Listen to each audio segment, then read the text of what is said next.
여기 무언가로부터 쫓기는 사람들이 있습니다. 이들은 무엇으로부터 왜 쫓기는 걸까요? 지금 바로 리뷰 들어가겠습니다. 푸른 카리브 해 위, 잔잔한 파도를 가르며 나아가는 한 척의 요트. 그 위엔 웃음이 끊이지 않는 평범하고도 행복해 보이는 한 가족이 있습니다.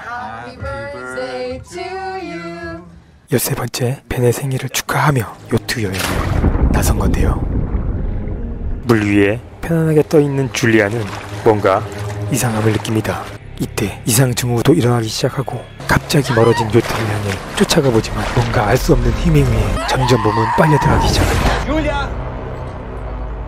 이때 톰이 줄리아를 발견하고 재빨리 구하러 갑니다. 다행히 줄리아를 무사히 구하고 가족들에게 몇 가지 주의사항을 강조하곤 다시 요트 여행을 즐기고 있는데 캐시의 남자친구에게서 연락이 옵니다. 그런데 이상 증후는 여러 곳에서 일어나기 시작하고 통신마저 끊기는데 요트가 크게 흔들려 확인을 해보니 고렛대가 대이동을 하면서 충격에 의해 무언가 문제가 생긴 요트. 아랫부분을 확인하러 가는 톰. 무언가로부터 공격을 당합니다.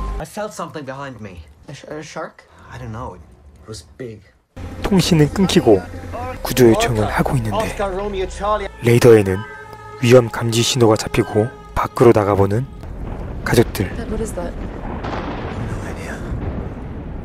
하늘에선 무언가 떨어지기 시작하고 무리하게 요트를 운행합니다.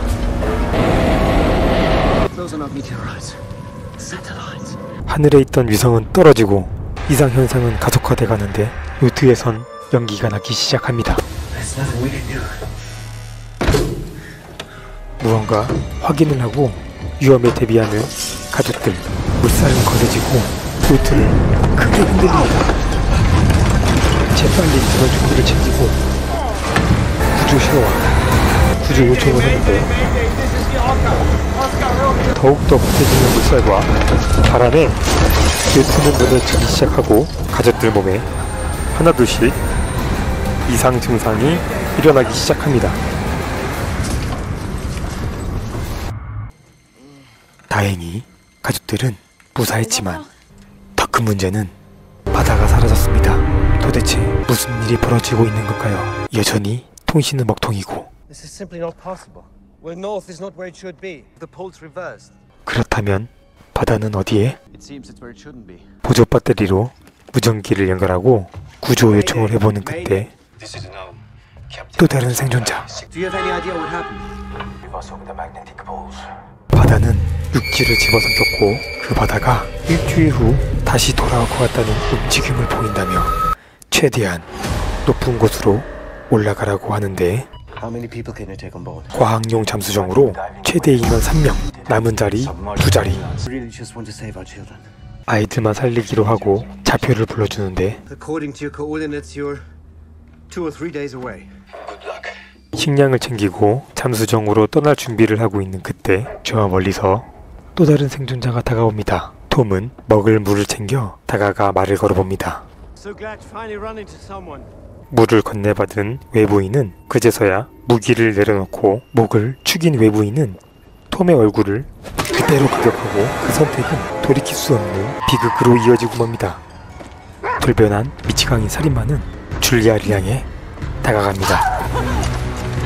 이런 상황들을 모르고 있던 아이들은 너무 놀라 당황해하는데 아이들을 먼저 숨기고 호신용으로 조명탄을 주곤 간단한 무기를 챙겨 몸을 피하는 그때 요트 안으로 들어온 미친 살인마는 염치불고하고 먹습니다. 그 사이 요트에서 빠져나오는 데 성공했지만 댕댕이가 보초를 서고 있었고 달려드는 댕댕이를 제압합니다. 자신이 키우던 댕댕이가 죽은 것을 보고 슬퍼하고 있는 사이 아이들을 구하기 위해 요트 안으로 다시 들어가는 줄리아. 하지만 고삐 풀린 미치광이 살인마는 기다리고 있었습니다. 지켜보고 있던 캐시는 조명탄을 발사하고 쓰러진 틈을 타 아이들을 구출하고 지도를 챙겨 헤드샷 날려주고 가족의 슬픔을 슬퍼할 겨를도 없이 쫓기게 됩니다. 그렇게 한참을 달려 잠시 쉬어가기로 하는데 슬픔에서 벗어나지 못하는 벤을 위로해주고 다시 길을 나서는데 이런 미친 계속 따라오는 미치광이 다시 쫓기게 됩니다. 그렇게 한참을 달리고 또 걷고 또 걸어 지쳐가고 있습니다. 캐시의 실수로 가족에게 상처가 되는 말을 남기고 생존을 위해 나아갑니다. 오래전에 불시착한 비행기를 발견하고 이곳에서 밤을 보내기로 하는데 잠에서 깬 캐시 급한 볼일을 해결하고 있는데 다가오는 변태자식. 영화 서바이브는 지구에 자기장이 뒤집히고 바다와 육지가 서로 자리를 바꾸는 이 기괴한 설정, 여기에 심해에서 기어올라온 괴생물체까지 단순한 재난 영화가 아니라 생존 스릴러와 크리처 호러가 뒤섞인 독특한 매력이 이 영화의 가장 큰 흥미 포인트라고 생각합니다. 무엇보다 인류 전체가 아닌 단 한 가족의 시선을 따라가며 과연 내가 저 상황이라면 가족을 지켜낼 수 있을까? 라는 질문을 계속 던지게 만들었습니다. 개인적으로는 이 영화가 보여주는 공포의 본질이 꼭 괴생명체 때문만은 아니라고 생각합니다. 극한 상황에서 드러나는 인간의 본성, 그리고 그것을 마주하는 순간의 두려움, 그게 진짜 무서운 부분이 아닐까 생각합니다. 남은 이야기 속에서 과연 이 가족이 끝까지 살아남을 수 있을지 확인해 보시기를 바랍니다. 좋아요와 구독은 살아남습니다. 감사합니다. 박공각이었습니다.